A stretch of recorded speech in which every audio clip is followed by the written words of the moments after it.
Hello, today we're diving into the story behind a house nicknamed the Cursed Home.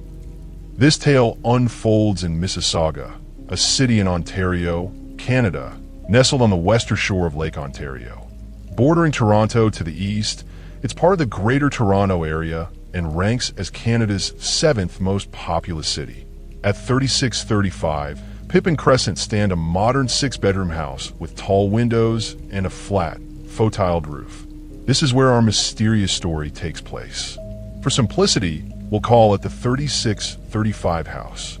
The sole owner of the 3635 house was Caleb Harrison, a 40-year-old man who adored his 2 children, so much so that he tattooed their names on his shoulder.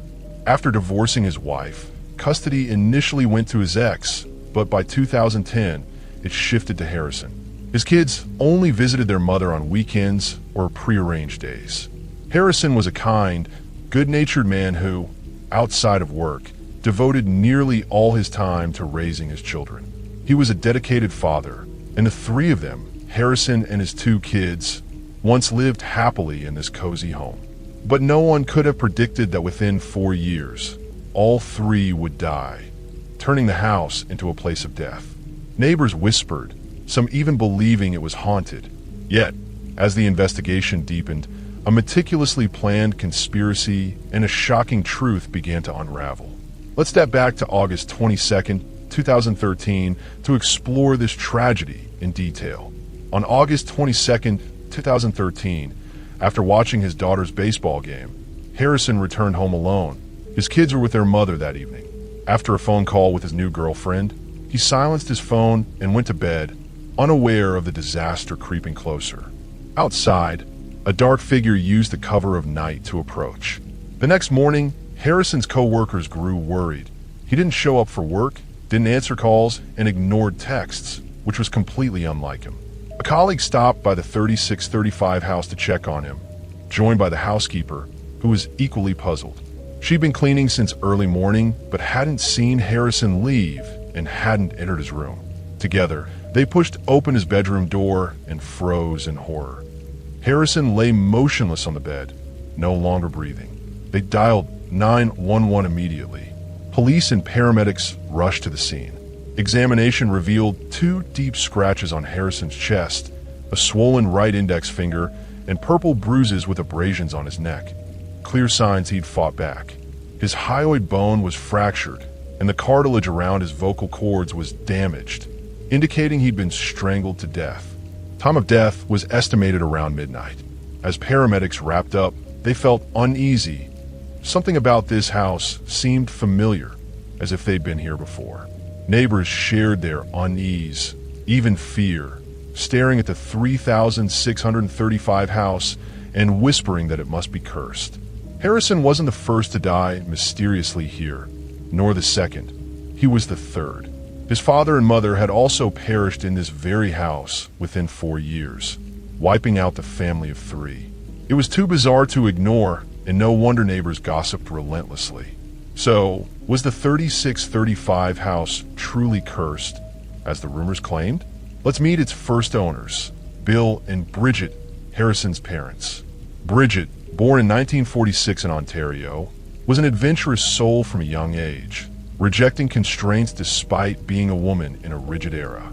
With striking looks and exceptional talent, she thrived as a moderately successful TV actress. One day, in the wardrobe room of a television station, she met Bill, a witty, charming, and handsome man. They started dating despite stark social differences. She was white, he was black, in a time when racial prejudice ran deep and interracial relationships faced widespread scorn.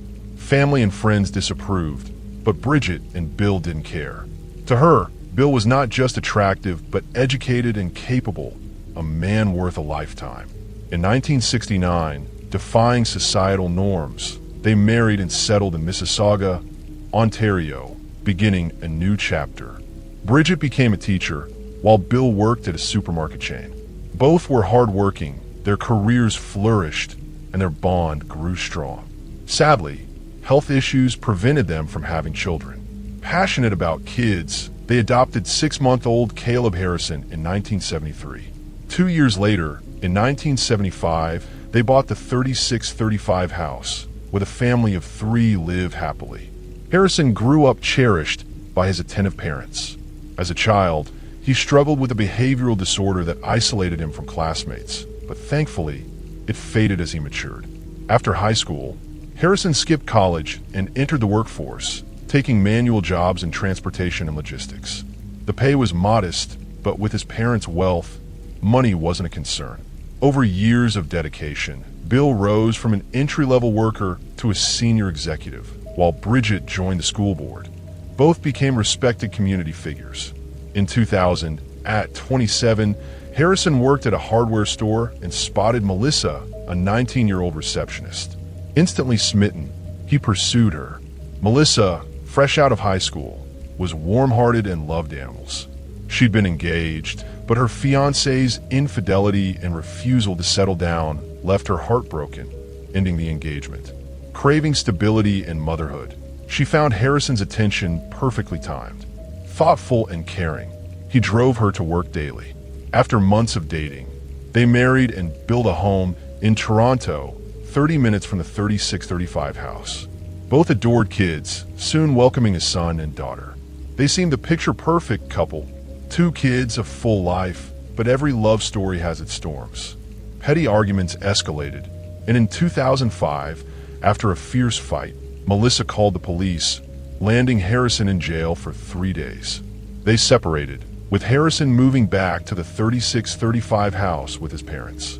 Melissa won custody, though they later shared it. Disputes over the kids persisted, with Melissa making unverified claims that Harrison or his parents abused them. During this time, Harrison found a new girlfriend, while Melissa met Chris online. Though still legally married to Harrison, she got engaged to Chris. Then, tragedy struck. On October 9th, 2009, Harrison, drunk, caused a fatal car accident, killing 1 person and injuring 3. Sentenced to 18 months in prison, he temporarily lost partial custody, which shifted to Bill and Bridget. On April 16, 2009, Bridget returned home from a school meeting at 9 p.m. With Harrison incarcerated, only Bill was home. Typically, he'd leave every light on to welcome her, but that night, the house was pitch black, unusual and alarming. Panicked, she called out and found Bill collapsed on the first-floor landing, lifeless. She alerted the police. A renowned local forensic pathologist, Dr. Charles, examined Bill, noting a fractured sternum, bruised face, and purple neck marks. He attributed the sternum break to a fall and the neck bruises to a necklace, concluding it was an accident caused by sudden cardiac arrhythmia. Bridget insisted Bill had no heart issues, but the case closed after the report. Released on June 15th, Harrison mourned his father's abrupt death, sensing something off, but Bill's cremation left no chance for further inquiry. The nightmare was just beginning. On October 21st, 2010, Harrison's 28-year-old son returned from school and found Bridget motionless at the foot of the stairs. He ran to neighbors, who called police. Initial checks showed scratches and bruises on her chin and neck. A full autopsy 2 days later revealed neck compression marks, petechiae on her cheeks and eyes, bruised limbs, a broken rib, and a skull fracture at the base, suggesting a fall or strangulation. Unable to pinpoint the exact cause, the pathologist left it undetermined. 2 mysterious deaths in 2 years raised red flags, prompting a homicide investigation. Harrison became the prime suspect, sole heir to his parents' fortune, adopted, and allegedly volatile, per Melissa's claims of his rocky relationship with Bridget. Chris added that Harrison once choked someone over a parking spot. Yet, Harrison had a solid alibi. By June 10th, with no new leads and the pathologist deeming Bridget's death undetermined, police found no evidence of murder. The case stalled amid sloppy handovers. Harrison's murder forced police to reconsider Bill and Bridget's deaths as homicides, likely by the same culprit, not a curse. With no break-ins or theft in any case, they focused on family. Bill had mentioned annual gatherings at the 3635 house, narrowing suspects to Melissa and Chris. Their custody battles with Harrison were bitter. They'd even kidnapped the kids, only for Harrison to regain custody in April 2010. 2 weeks after his death, Melissa secured custody and inherited the 3635 house and estate, giving them clear motives. A search of the house uncovered Bridget's diary. Entries from July 2010 detail Melissa's rage. Melissa screamed at me and Bill, "You think my kids are happy with you? They hate you. I had to lock them in the car. I didn't want to come." July 8th, Chris glared at us through the car window, saying, "You'll pay for this, you bastards." July 10th, Chris cursed me, "You'll rot in hell for your lies." A 2008 email from Melissa to Bill and Bridget warned, "If Harrison won't raise the kids, no one but me can." During Harrison's DUI arrest, Chris vilified him online, calling him a drunk, violent jerk, and pushing for a life sentence with a failed 100,000 signature petition. Coincidences piled up. In mid-April 2009, Bill planned a trip with the grandkids. Who told their teacher? Melissa found out. 2 days later, on April 16th, Bill died. The next day, Melissa and Chris abducted the kids. With Bill gone, Harrison in jail, and the kids missing, Bridget despaired. A nationwide manhunt failed as the pair hid in New Glasgow, Nova Scotia, using fake names, until Chris slipped, paying rent with a real name check, leading to their arrest. After extradition to Mississauga, Melissa was bailed out with a kidnapping trial set for April 22, 2010. The day before, Bridget, key witness, died mysteriously. Too many coincidences pointed to a premeditated plot. Lacking direct evidence, police went covert, seizing Melissa's phone, bugging her car, and tailing Chris, collecting his discarded items. Their efforts paid off. A water bottle, barely worn shoes, and black rubber gloves bore Chris and Harrison's DNA. Bank records and store cameras confirmed Chris bought the shoes, worn the night before Harrison's murder at 9:30 p.m. Tracking revealed Melissa and Chris planning to flee with their 4 kids and Harrison's 2 after gaining custody. Police followed them to Londonderry, Nova Scotia, a remote former steel town where they worked at a farm.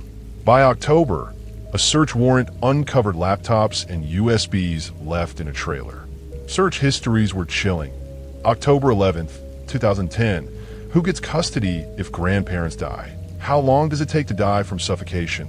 June 6, 2010, how to tell if a home phone is tapped. June 18, 2011, extracting poison from oleander, making poison from plants. October 22nd, 2011, how to kill and get away with it. October 23rd, bypassing a locked rooftop door. Evidence mounted against Melissa and Chris. In January 2014, 6 police cars arrested them in Nova Scotia. Charged with murder, both denied everything during separate interrogations. After 13 hours, overwhelmed by evidence, Chris confessed. "I entered Harrison's house, went to the bedroom, hit him in the chest.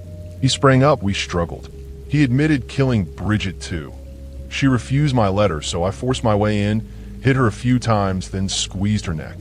He claimed Melissa knew nothing, acting alone and telling her after. Skeptical, police set a trap, locking them in a bug room days later. Chris whispered, "I confessed to Harrison and Bill's murders, so your charges might lighten." Melissa snapped, "You idiot, they've got nothing on Bridget's death, why confess?" The 30-minute recording sealed their fate. At Chris's September 2017 trial, DNA under Harrison's nails, on gloves and shoes, plus his confession and recording, convicted him of first-degree murder for Harrison and Bridget. Life without parole for 25 years.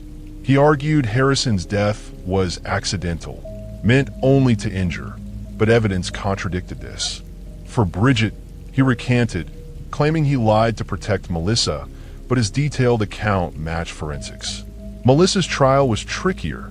No physical evidence tied her to Harrison's scene. Yet, her motive, custody, and inheritance, and the recording proved complicity. Convicted as an accomplice in Harrison's murder, she got life without parole for 25 years.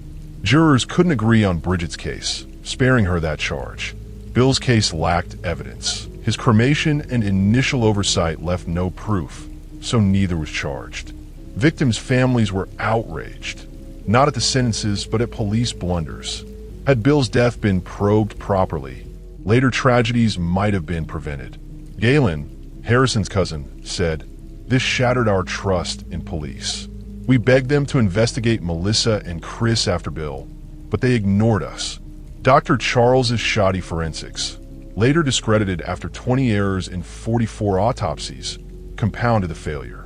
A 2016 Toronto Star probe revealed 640 Peel Region officers disciplined since 2010, hinting at systemic chaos. In 2019, new police chief Nishan Duriyapa apologized, launching reforms after a decade-long case exposed deep flaws. 2 officers admitted responsibility for Bridget's case mishandling. Forensic oversight spurred provincial reviews. Chris's appeal failed. Melissa succeeded due to misused evidence, overturning her initial conviction. She's on bail, $285,000, house arrest with monitoring, awaiting retrial. Divorced from Chris, she remarried in prison. Her 4 kids live with her new husband. Harrison's kids reportedly joined foster care, details private. The 3635 house, renovated by new owners, bears no trace of its past, though neighbors still recall the grim tale. Chris rots in prison. Melissa's fate hangs in limbo. Harrison, a loving father with a troubled past. Was he a victim or flawed? Melissa, a mother fighting for her kids, or a ruthless plotter? Chris, a confessed killer, solo actor or pawn? Justice remains elusive. From a criminological perspective, this case reveals how resentment and desperation can spiral into calculated violence. Melissa and Chris's actions reflect a toxic mix of entitlement and vengeance, fueled by custody obsession and financial gain. Police failures, lax investigations, forensic errors enabled the escalation, underscoring systemic rot. It's a stark reminder. Unchecked emotions and institutional neglect breed tragedy. Society must prioritize accountability and empathy to break such cycles. Goodbye until next time.